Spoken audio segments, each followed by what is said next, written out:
My name is Valentina Marinova. I teach children from ages 7 to 11 in Vasilevsky Secondary School, Bulgaria. I previously taught children ages 3 to 6 in kindergarten. In Bulgarian kindergartens, every group of children is taken care by two teachers. These teachers work with the collaboration model lead, observe, assist. However, the teachers in fact work separately. One of the teachers presents new material during the morning lessons. The other teacher observes and assists the students with whatever problems they might have during the afternoon or with not-formal activities and games.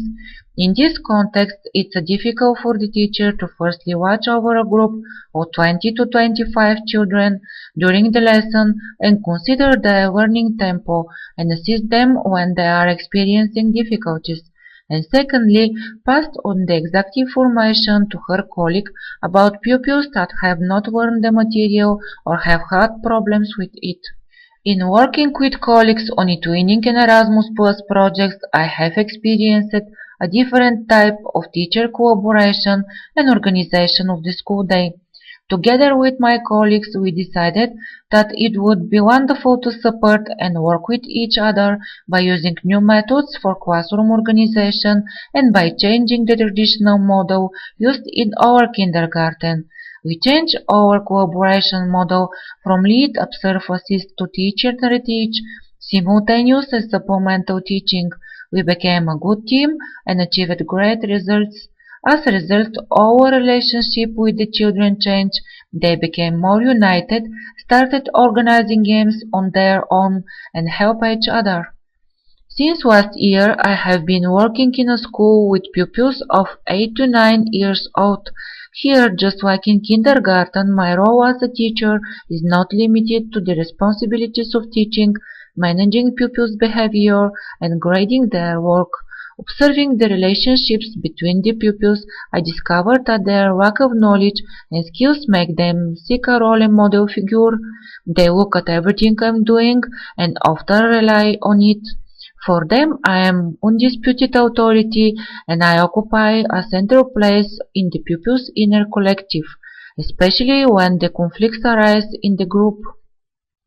Observing the teacher collaboration model which takes place in my current school, I discovered that my colleagues here are working traditionally with the lead observe assist approach. As I have continued to work with a more advanced and authentically collaborative approach in my new school, colleagues which liked the idea of developing eTwinning projects have been frequent visitors to our classroom. These teachers were interested in the approach despite being teachers of different educational levels and subjects. I also visited some of their classes and explained to the teachers how to integrate project activities in the lessons. We have collaborated numerous times. What were the challenges? Finding or adapting effective teaching methods for specific educational levels, teaching without any initial information about pupil skills or learning needs. In my experience, the most effective collaboration model I have worked with is the co-teaching rotation. This is where both me and my colleague present new information, activities and games, and the two of us alternate between having presentation and support roles during the lesson. We also have done a few lessons with older pupils, taking the teacher's role, and have encouraged pupils of different ages to work together. This has expanded their mind and experiences, making them more useful and helpful. What I learned from our collaboration during past school year. Collaboration is a wonderful teaching tool. Teachers have the opportunity to assess and differentiate their teaching for students more readily, and they can learn new pedagogical techniques from one another to expand their teaching repertoire. Cooperative teaching experience also provide mutual support and assistance for planning and implementing lessons, assessing students' progress, sharing professional concerns, and addressing students' learning needs. More importantly, working in teams allow more opportunities for students to understand and connect with content, thereby maximizing individual learning potential. To be effective, the art of collaboration requires thoughtful consideration on the part of teachers. Collaborative teachers have to spend time before and after school to coordinate their efforts. They need to bring their best skills and practices to the team while remaining flexible to adapt to new methodologies that can benefit students' learning. In this way, teachers continue to grow in their professional skills and students gain understanding from a variety of instructional approaches. Collaboration is not always a concept that is greeted with open arms.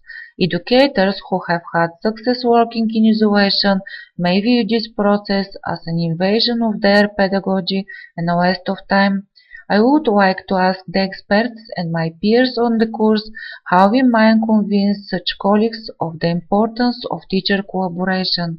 Perhaps we can start by showing them experiences and evidence of collaboration not only improving teacher performance but also student performance. Finding time to work with colleagues is also an issue. I would welcome any ideas to meet this challenge.